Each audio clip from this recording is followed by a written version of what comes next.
Welcome to episode 3 of this series where I'm on a mission to prove to you all that you can build just as good a physique by using bodyweight resistance or little to no equipment as you can do by going to the gym and spending all this time and money on the equipment and memberships.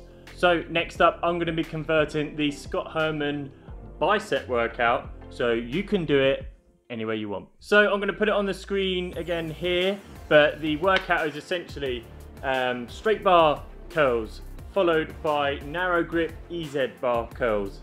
Then he goes into, if I remember it now, hammer curls, and then the last one is side curls.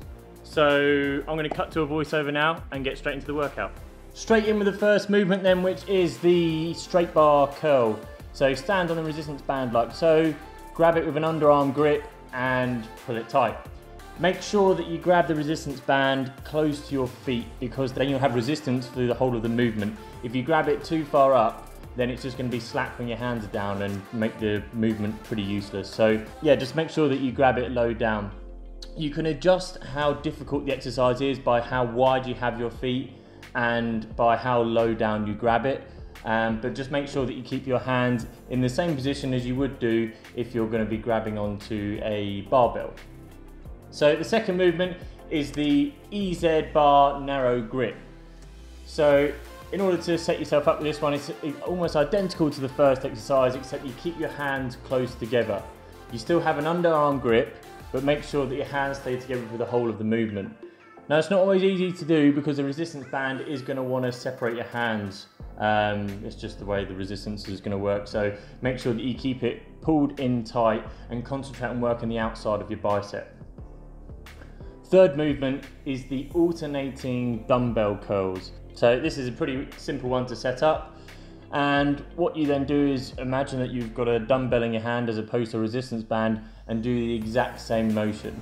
It can be difficult to start off with because the resistance isn't the same. With the dumbbells, you just have resistance when gravity is fighting against you. With the resistance band, as long as there's tension on the band, it's going to be hard and it's going to be difficult. So it is a different feel that you have to get used to, but it will be working the muscle in a similar way, I can assure you.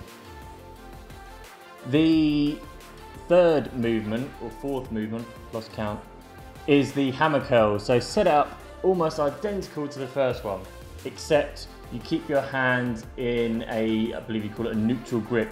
So you have your thumbs pointing to the ceiling and you then do the exact same movement as with the first one. And make sure that you are keeping your core tight for all of this because what the resistance band is going to want to do is going to want to pull you forwards.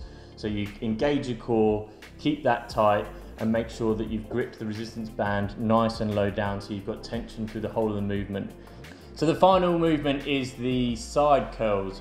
So you will need a door anchor for this, and I'll put a link in the description where you can pick one up. And what you want to be doing is bringing your hand across the front of your chest. So make sure it stays in nice and tight and you're going from your hip, should we say, up to your opposite shoulder. So there you have it, the Scott Herman Bicep workout, so you can do it wherever you want. Hope it's been useful. Hit the like button, hit the subscribe button, and I'll see you in the next one.